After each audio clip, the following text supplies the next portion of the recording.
Okay, here's part 2 of the review, and let's start off by talking about the handle. Um, this is my first pocket knife with a G10 handle, and you know what? I don't really find anything that special about it. It's just kind of like plastic, I guess. But the way that it was presented, I guess, in this knife is wonderful.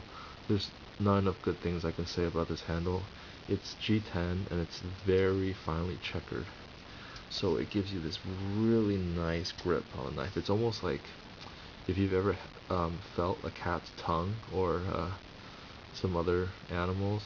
Um, I guess, yeah, a cat's tongue. That's what it feels like. It's just slick. I mean, not slick, but it just really grabs your hand. When you get a good grip on there and you flick it out, there's no way this thing is coming out of your hand. It gives you a really good grip on the knife. I really love it. And it's that finely checkered G10. I've seen G10 before that's smooth, and I just kind of don't get the point of it. If you have smooth G10, it's almost like having smooth plastic handles. It's only when it's finely checkered like this where I think is where G10 really shines. So this is really good handle. It's very abrasive, but it's not abrasive enough where it'll take off your skin. Sometimes it takes off a little skin though. Like if I've noticed if my hands are dry and I handle this knife a lot, it'll have like a little bit of dry skin all over it. Kind of gross, but oh well. It's I'm willing for that trade-off for this good grip. Um, I think this G10 is probably better than my Carta even when it's checkered like this. And like I said before, no steel liner lock. It's got a little nylon backspacer here, which does its job fine. There's no compromises in strength because of the lack of the steel liner. It's great. I mean, it's tight. I mean, the lockup is tight when it's, in its locked down position. And it's just a strong knife. Some people like the steel liners for extra strength, but I've never used this knife hard enough where I've had any problems with the handle flexing or anything like that. So it seems to be fine for most EDC purposes. Yeah, and if you're going to be doing super hard cutting, you should be using a fixed blade, really. I usually use this to, cut rope or cut plastic, cut cardboard, and, stuff like that. Now let's talk about the shape of this handle. The shape of the handle I think is really wonderful because you put your index finger right here in this area, and it has no jimping, but there's no way that your hand's going to slide forward because you're locked in right here with your index finger and your thumb. Just wrap your hand around, and it's got a long tail right here.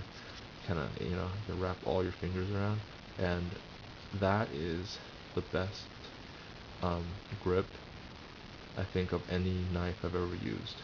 It's just awesome. There's no way this thing is slipping. Absolutely no way. So, really good design, I think. And also, when your finger is in this position, or when when you come in with your thumb to close the liner lock, there's no way that blade's gonna cut you on the way down because of this little tail right here, or the little hump. See, there's no way. The blade won't come down on your hand. So you basically gotta go like this and then move your hand out of the way, like that. Because some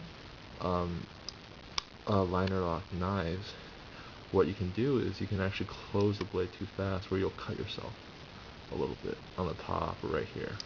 So that's impossible to do with this knife. Why I got it? I got this knife because I wanted an EDC knife. I have some other pocket knives that are a little bit more expensive, and I don't really want to carry them around with me every day and have them get dirty and dusty and stuff. But this knife is really cheap, 30 bucks, like I said. So I don't mind it getting dirty, and I wanted something with a really fast deployment. If I'm going to carry it around with me all day. If I ever need to use it for any kind of defensive task or whatever.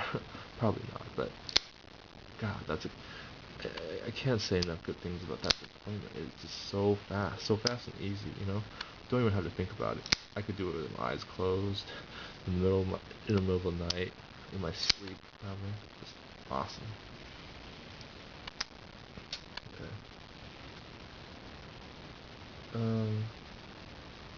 Kershaw. This knife, like I said, is made in the United States. Kershaw is owned by Kai. I think that might be a Japanese company. And Kershaw actually is founded by somebody that left Gerber originally. So that's a little piece of history if you didn't know.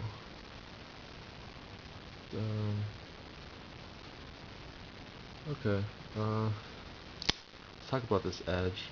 This edge is sharp enough, but when it gets dull, I'll probably touch it up a little bit. I don't quite know what the angle is on the blade here, but I'm planning to put maybe like a 15 degrees or something on it, because this is just a EDC knife. It's not really a hard use knife, so I'm gonna put the sharpest edge on that I can.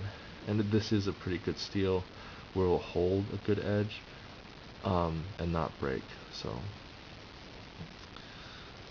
that's what I'm gonna do. When it wears out, I'm gonna put a really, really razor sharp edge on it. I've seen pictures of this knife on YouTube or videos of it where they're shaving hair with it. That's how sharp you can get these knives. So, well, in summary, let's talk about my likes and dislikes.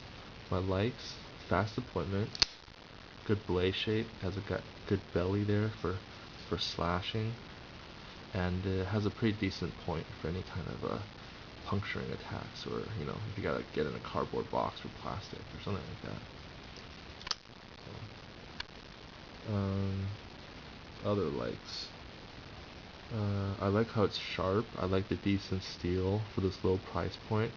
I like the tight feel overall build on this knife, which is great. The tight lockup, and the handle material is awesome. It's super light. Dislikes. I don't really have any dislikes, but there is a Damascus steel, like a Damascus steel version, and it looks nicer. It looks really interesting, but I'm not too sure about the blade steel on those Damascus steel blades, because the reason why, again, they use this Damascus is because the steel in Persia, wherever it originated, Damascus steel, is not great. So the steel is not too high quality, so they have to kind of go with other methods of making good swords and blades and stuff, and their method is mixing super hard steel with super soft steel.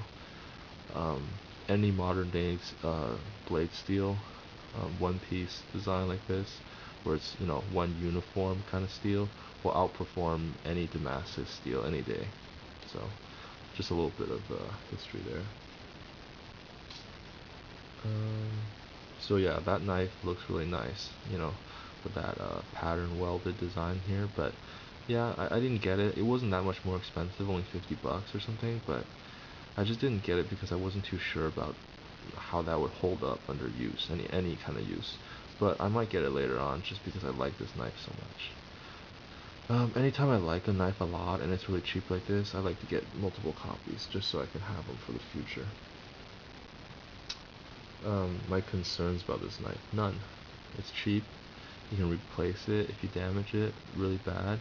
But I guess the only concern is that they may stop making this. Kershaw likes to make knives in limited releases.